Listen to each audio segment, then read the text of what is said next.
오늘 우리에게 주신 하나님 말씀은 신약성경 베드로전서 4장 7절에서 8절까지 말씀을 우리 두 절밖에 안 되니까 같이 읽겠습니다. 합독하겠습니다. 시작. 만물의 마지막이 가까워 왔으니 그러므로 너희는 정신을 차리고 근신하여 기도하라. 무엇보다도 뜨겁게 서로 사랑할지니 사랑은 허다한 죄를 덮느니라. 아멘. 아멘. 이번 주 일은 가정주일로 지킵니다. 미래학자인 엘빈 토펠러는 미래의 충격이라고 하는 책을 1970년도에 발표를 했습니다. 이 책에서 오늘날 나타나는 여러 가지 앞으로 미래에 있을 여러 가지 사건들에 대해서 미리 다 예측을 하고 있는데 11장의 제목이 뭐냐 하면 파괴된 가족입니다. 여기서 생명공학이 발달하고 남자 없이도 여자 혼자서 출산을 할 수가 있고 가능하게 되고 독신주의와 홀로 사는, 그러니까 나 홀로 사는 1인 가구가 급증할 것에 대해서 이미 예언을 했어요. 그리고 동성연애가 합법화될 것이라고 예언을 했습니다. 문제의 책이 나온 이후에 벌써 몇 년이 지났습니까? 51년, 2년 이렇게 지나게 됐는데 이게 흘러서 지금 그 모든 것들이 이미 다 이루어지고 있는 것을 보게 됩니다. 가정은 무서운 속도로 파괴되고 있습니다. 2020년 12월 31일 기준으로 우리나라 주민등록 인구수가 5,182만 9,023명으로 2019년에 비해서 2만 838명으로 줄어들어 처음으로 인구 감소가 시작된 해이기도 합니다. 우리나라 1인 가구수는 약 900만 가구로 전체 가구수의 지금 39%에 달해요. 그러니까 엄청난 거지. 그러니까 이제 곧 얼마 안 있으면 점점 늘어나고 있습니다. 급속하게 1인 가구 수가 늘어나고 있습니다. 그래서 아마 거의 절반이, 지금 벌써 39%면 약 40% 가까이 되는 거 아닙니까? 그러면 이제 조금 있다가는 50% 될 것이고 거의 절반이 1인 가구라는 거예요. 반면에 4인 가구 수는 16%, 2000년도를 정점으로 해서 445만에서 지금은 300만 이하로 급속하게 떨어지고 있습니다. 그러니까 4명 이상 되는 가정이 점점 줄어들고 있다는 거예요. 하나님께서는 사도 베드로를 통해서 만물의 마지막에 가까웠다고 말씀하십니다. 놀랍게도 이 경고는 지난 2000년 동안 한 번도 중단된 적이 없이 계속되어 왔습니다. 그런데 우리는 지금 어느 때보다도 이 경고의 말씀을 심각하게 들어야 됩니다. 왜냐하면 그때에 비해서 지금은 더 말세 중에 말세이기 때문입니다. 세상 종말에 대한 성경의 예언은 바로 가정에 대한 경고이기도 한 것입니다. 만물의 마지막에 가까운 이때는 어떤 때입니까? 디모데후서 3장 1절에 이것을 알라 말세에 고통하는 때가 이르리니 사람들은 자기를 사랑하며 돈을 사랑하며 자긍하며 교만하며 회방하며 부모를 거역하며 감사치 아니하며 거룩하지 아니하며 무정하며 원통함을 풀지 아니하며 참수하며 절제하지 못하며 사나우며 선한 것을 좋아 아니하며 배반하여 팔며 조급하여 자고하며 쾌락 사랑하기를 하나님 사랑하는 것보다 더하며 그렇게 말씀하고 있어요. 여러분, 이 모든 현상들은 다 무엇입니까? 마태복음 24장 12절에도 불법이 성함으로 많은 사람의 사랑이 식어지리라 말씀하고 있어요. 그러니까 사랑이 식어지는 때다, 그런 얘기예요. 사랑이 점점 없어진다는 거예요. 사랑이 점점. 예? 그래서 사랑의 냉각기를 거쳐서 사랑의 빙하기가 온다는 말입니다. 싸늘하게 식어버린 사랑이 결국 가정을 부셔버리게 됩니다.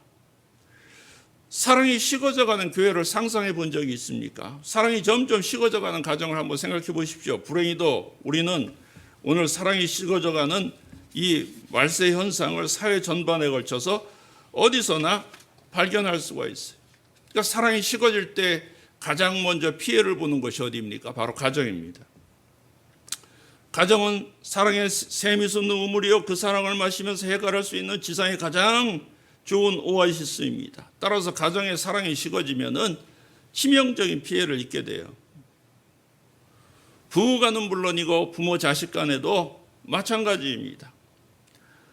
오늘 우리가 당면한 가장 중요한 문제는 가정을 어떻게 지키느냐 하는 것이, 여러분, 가정은 이 사회에서 사랑의 수준을 측정하는 온도계와도 같습니다. 온도계는 기온에 민감하고 가정은 사랑에 민감합니다. 그래서 사랑의 온도가 몇 도인가 측정하는 방법은 요즘 가정이 어떻게 돌아가고 있는가를 보면은 바로 나오는 것이죠. 사랑하는 성도 여러분, 이 세상에 완전히 만족하고 사는 부부들이 얼마나 되겠습니까? 2007년에 그 유명한 부흥사 빌리 그레함 목사님의 사모님이 룻 그레함이 세상을 떠났습니다. 이 두 분은 90세 이상을 해로하면서 평생 인고 부부라고 소문이 나면서 살았어요. 한 번은 기자가, 이 사모님이 살아있을 때 기자가 그러니까 빌리 그레함 사모님, 그러니까 룻 그레함 사모에게 물어봤습니다. 혹시 사모님께서는, 기자가 물어본 거예요. 아유, 인권부부로 그렇게 소문이 나셨는데 혹시 사모님은 목사님을 미워한 적이 있습니까? 그랬더니 이 룻 그레함 사모님이 한참 이렇게 생각하더니, 아니요, 저는 한 번도 남편을 미워한 적이 없습니다. 기자는 속으로, 그럼 그렇지. 역시 인구 부부시구나. 모범적인 부부야. 그렇게 생각을 했는데 사모님이 이제 다음에 한마디를 더 하는 거예요. 제가 남편을 미워한 적은 없지만 죽여버리고 싶은 적이 여러 번 있었어요. 네? 여러분, 세계적인 전도자 빌리 그레함 부부가 이 정도라고 하면은, 이 정도인 것이 여러분들한테는 충격적입니까? 아니면 위로가 됩니까? 네? 저한테는 위로가 돼요. 저는 위로가 돼요. 전 많은 위로가 됐어요. 왜냐하면 그렇게 훌륭한 남편과 같이 사는 사모도 그렇다고 하면은 도대체 보통 남편들은 얼마나 더 잘해야 존경을 받을 수가 있는 거예요. 네? 그러니까 이 무서운 사랑의 냉각기에 가정을 지키려고 하면 어떻게 해야 되냐 말이에요. 어떻게 해야 되냐. 오늘 7절 8절 말씀에 만물의 마지막에 가까이 왔으니 그러므로 너희는 정신을 차리고 근신하여 기도하라. 무엇보다도 뜨겁게 서로 사랑할지니 사랑은 허다한 죄를 어떻게 한다고요? 덮느니라. 할렐루야.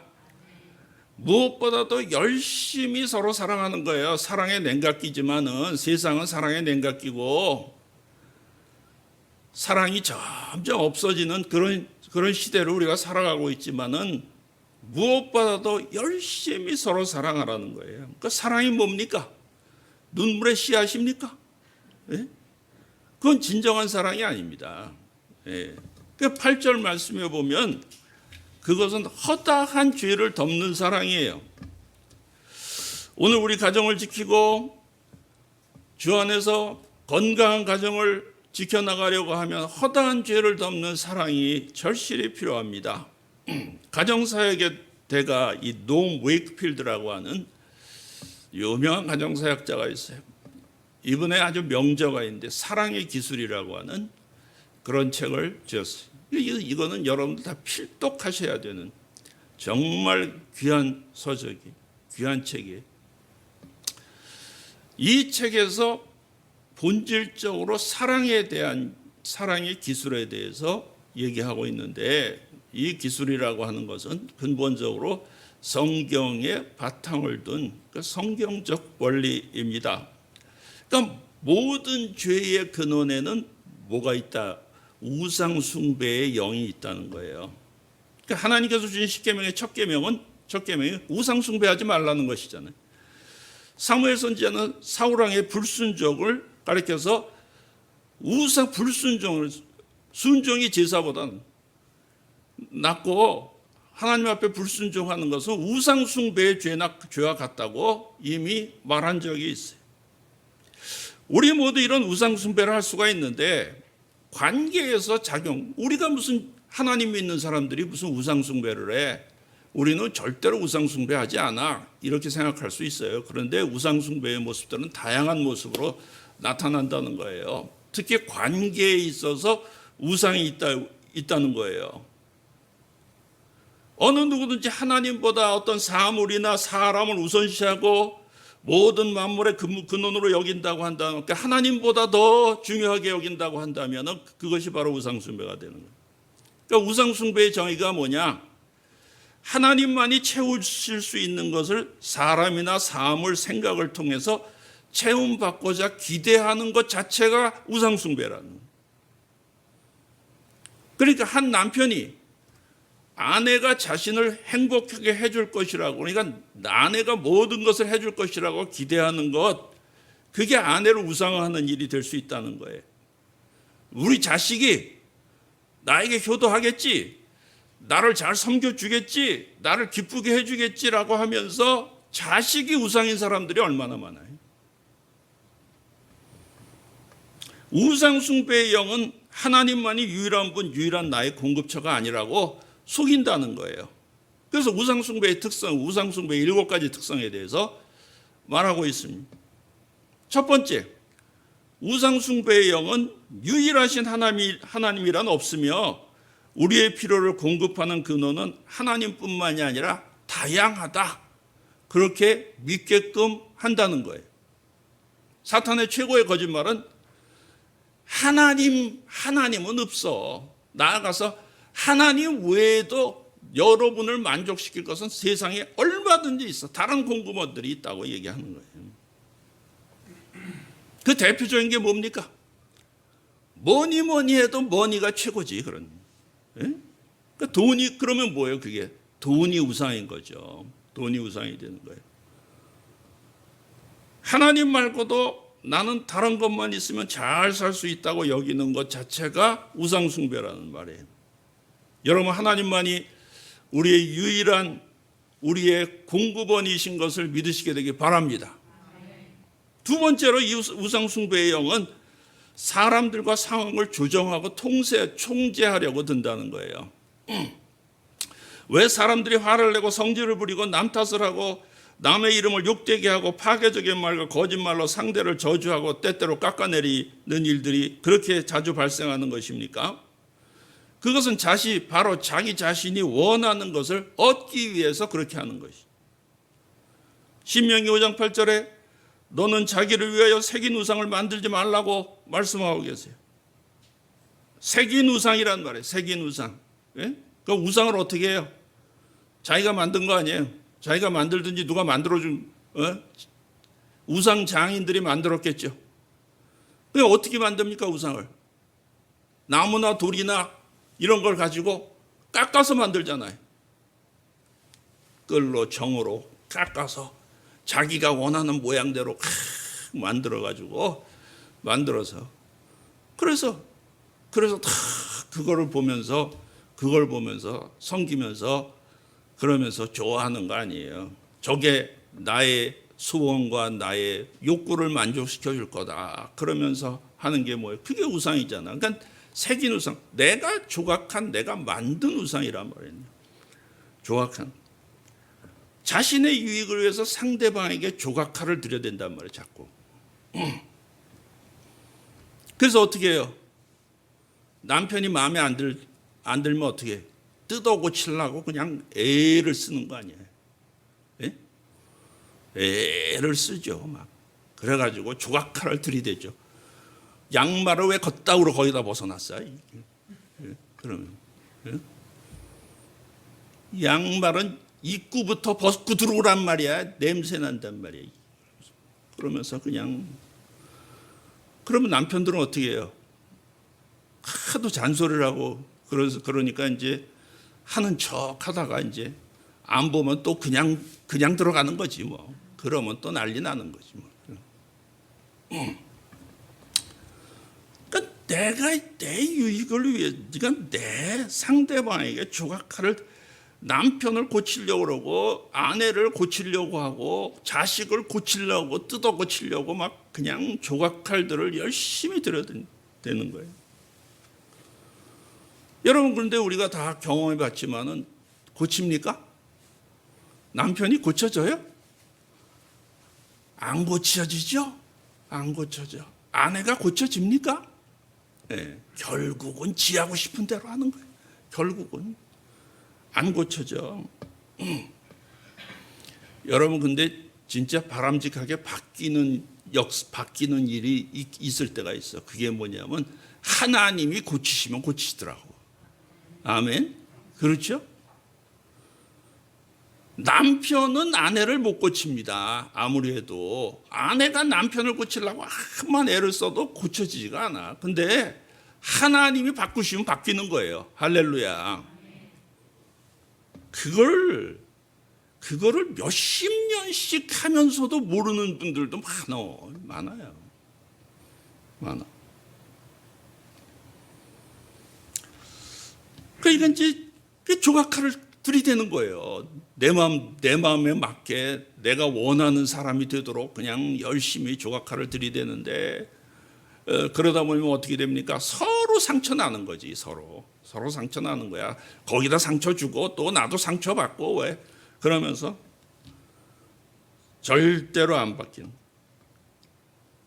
바뀌는 일이 거의 없어. 그게 우상숭배형이라는 거예요. 그게 근본적으로 그게 들어가 보면 그렇게 하는 게 바로 새긴 우상이란 말이에요. 새긴 우상. 예?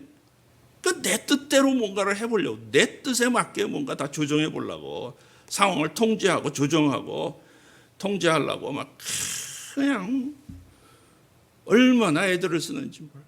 이 우상숭배형이란. 세 번째로 우상숭배형은 자기를 위해서 우상을 만듭니다. 신명기 5장 8절. 너는 자기를 위하여 새긴 우상을 만들지 말아라. 그럼 우상을 왜 만들어요? 널 위해서 만들지 않냐 이거예요. 하나님 위해서 우상 만든 사람이 어디 있어요? 다 널 위해서 만드는 거 아니냐 말이에요. 그냥 우상 숭배의 세 번째 특징은 자기지 이기적 욕망과 이득에 모든 초점을 맞춘다는 거예요. 여러분, 사람들이 대개 왜 결혼합니까? 왜 결혼해요? 왜 결혼해요? 물어보면은 행복해지려고 결혼한대. 예? 그렇다고 불행해지려고 물론 결혼한 사람은 없겠지만은 목적이 뭐냐? 행복해지려고 결혼한. 그런데 행복해지려고 결혼하는 사람 치고 행복하게 결혼 생활하는 사람들이 거의 없습니다. 네. 왜? 이기적인 사랑을 하니까. 하나님께서는 자기를 위하여 새긴 우상을 만들지 말라고 그래요. 여러분, 연애할 때 되게 뭐라고 남자가 이제 여자한테 이제 얘기를 합니까? 당신 나랑 결혼만 하면 내가 평생 행복하게 해줄게. 손에 물 한 방울 안 묻히고 살게 해줄게. 이렇게 얘기해서 이렇게 말한 사람 치고 행복하게 해준 인간이 없어요. 그래 안 그래요? 그렇잖아요.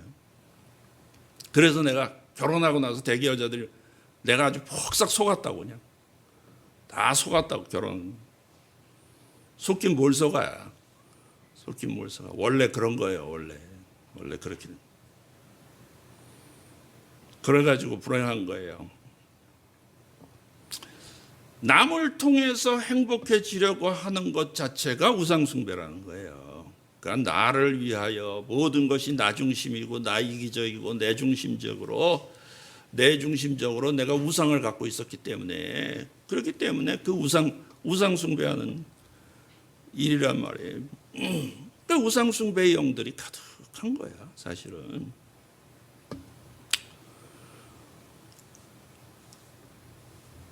일곱 번째, 다 7가지를 다 말씀드릴 수는 없고 이제 마지막 7번째, 우상숭배의 영은 애증의 관계를 낳는다는 거예요. 필수적으로. 네? 사랑하지만 동시에 증오해.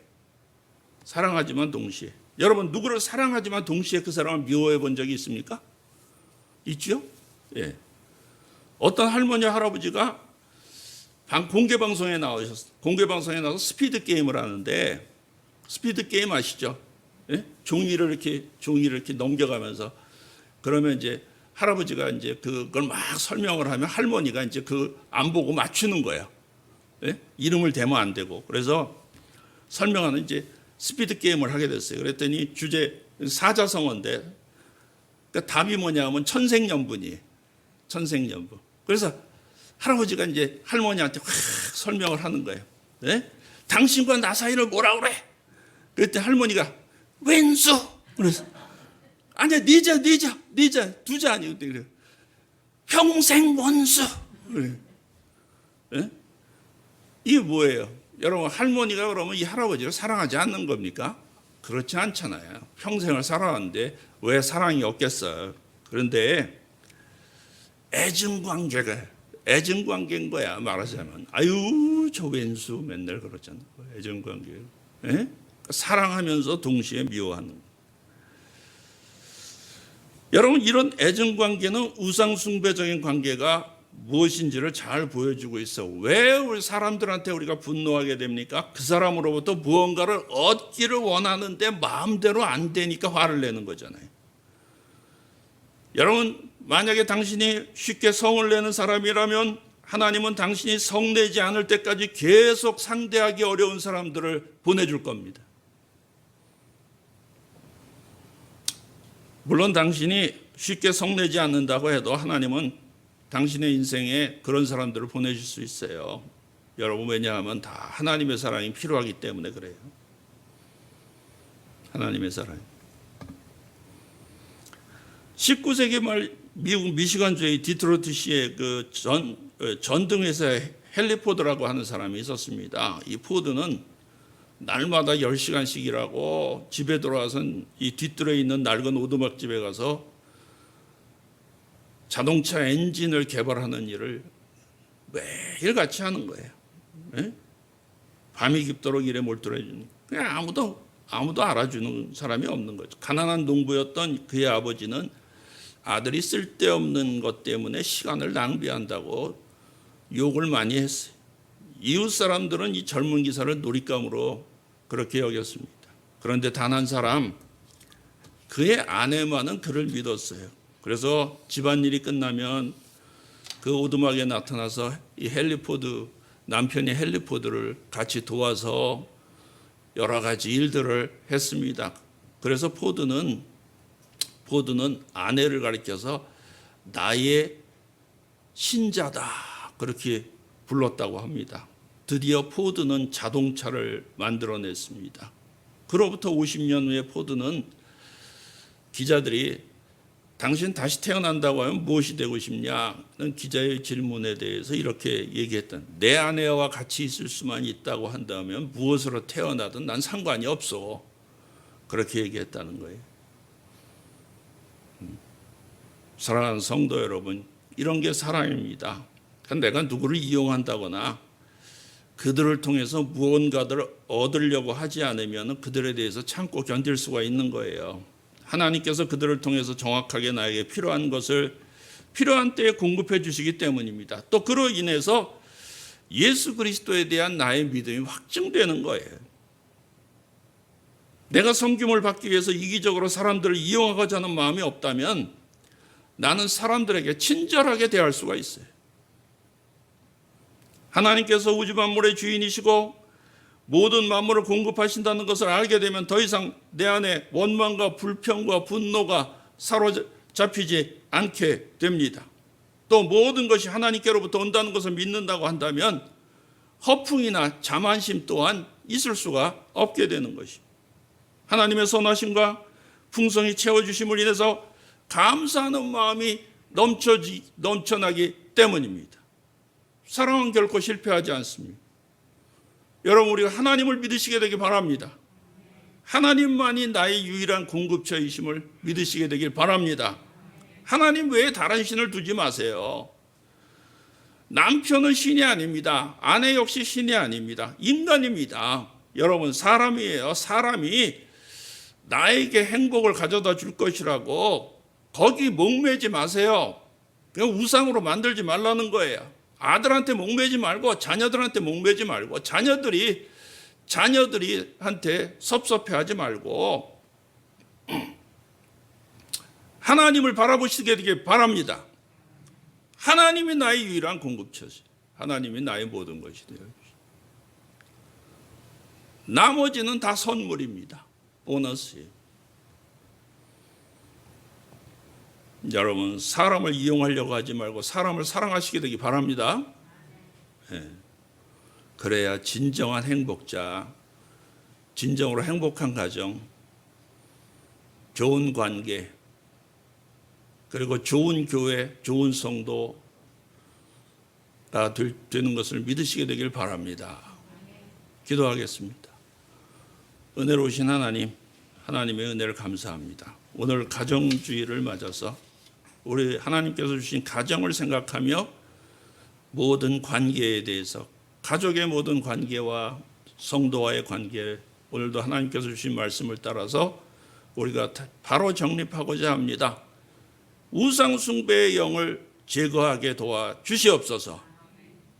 나를 위해서 새긴 우상을 만들지 말고 오직 하나님만을 섬기고 하나님만이 나의 유일한 공급원이 되시고 하나님만이 살아계시고 역사하시고 우리의 모든 것이 되어주시고 기쁨의 근원이고 모든 복의 근원이신 것을 믿고 알고 깨달아 준행하며 살아갈 수 있도록 도와주시옵소서. 예수님 이름으로 기도하옵나이다. 아멘.